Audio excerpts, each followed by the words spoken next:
around the world have witnessed UFOs. Millions have undergone some bizarre experience. From tunnels of light to out-of-body experiences, from alien abduction to visions of unearthly apparitions.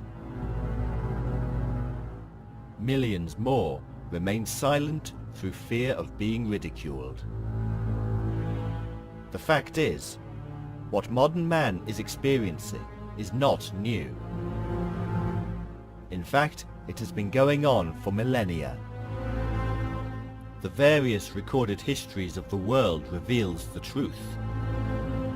We are told about the experience. We are given the knowledge of amazing machinery.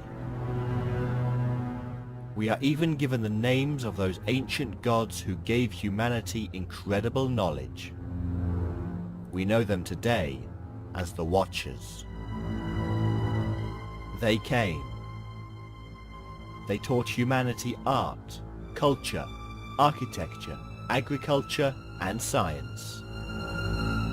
They became masters over mankind, and a hybrid race was born. But all was not well in Eden, and a great battle ensued. This is the incredible story of mankind's ancient past and its link to the millions of alien-related stories in our modern era. This is the story of the great lights that the ancient gods.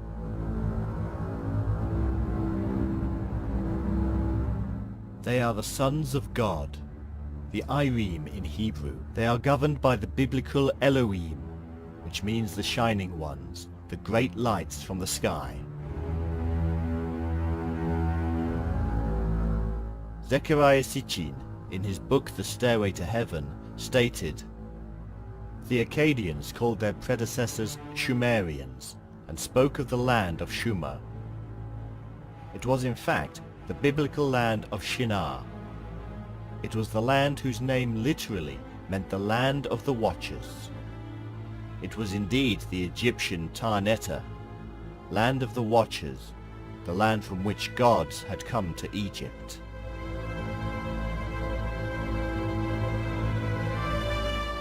So, Sumeria means land of the Watchers, and it is from this land that the Elohim, or Shining Ones, who governed the Watchers, also came.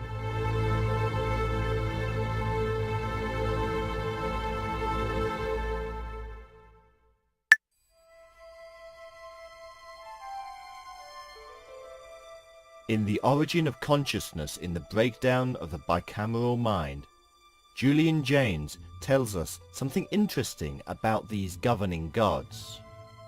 Throughout Mesopotamia, from the earliest times of Sumer and Akkad, all lands were owned by gods and men were their slaves. Of this, the cuneiform texts leave no doubt whatever.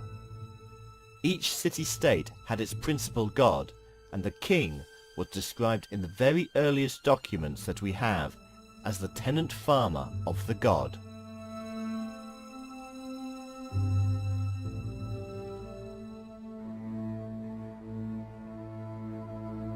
We need to take a look at these Elohim for a moment to find out who these gods were that supposedly enslaved men and were in charge of the Watchers.